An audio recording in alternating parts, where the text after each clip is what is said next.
There have been several rumors in the past few weeks about Microsoft releasing an Xbox Live application for the Switch. If this does happen, the Nintendo player base will be able to subscribe to the Xbox Game Pass and access a large catalog of Microsoft games on their hybrid console for the first time, a service that Microsoft can then ensure to bring back for future Nintendo consoles as well. Phil Spencer, the head of the Xbox brand, even added more fuel to the fire by recently stating that Microsoft wants to bring the Xbox Game Pass to any device that somebody wants to play on. Despite a contradicting report that the Xbox Live application is not landing on the Switch anytime soon, what can be ascertained is that Microsoft is going to take its time but will eventually bring the Xbox Game Pass to the Nintendo platform. Sony, as a direct competitor in the current market, is undoubtedly following the proceedings, but is it planning something similar, or should it be even concerned? Hi, I'm Wes Malik from SegmentNext, and here is what you need to know.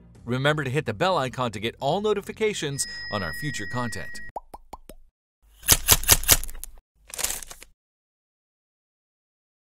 It is important to first understand how Microsoft and Sony have entirely different business models.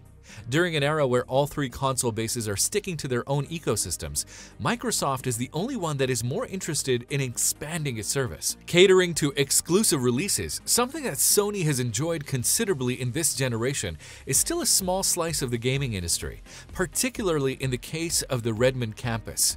Microsoft has other divisions to look after, and they majorly revolve around cloud technology.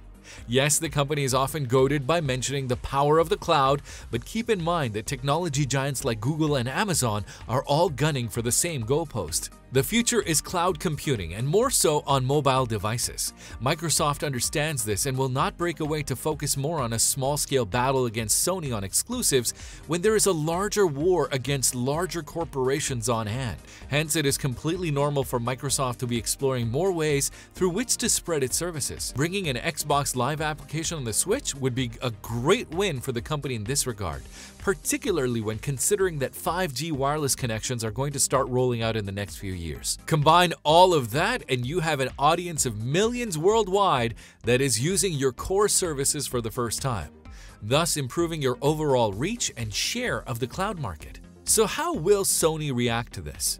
Sony will likely do nothing, at least not impulsively. While Microsoft has Xbox Game Pass, Sony has PlayStation Now.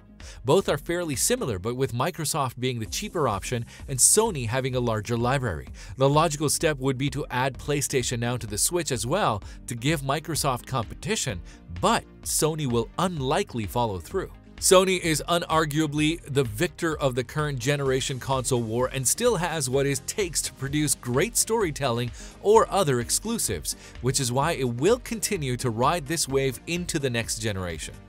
Also, unlike Microsoft, Sony has not put all of its eggs into its cloud basket. The company is also pretty stringent when it comes to stepping outside of its bubble.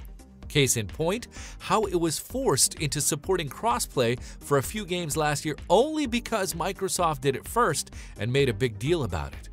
So it's pretty safe to say that Sony has no current plans to bring PlayStation Now to the Switch as an answer to the Xbox Game Pass. The point is that Microsoft is already standing where Sony is slowly trying to go. When the Xbox Game Pass does release for the Switch, it would be very surprising if Sony reacted any differently. What are your thoughts on the matter? Let us know in the comments below.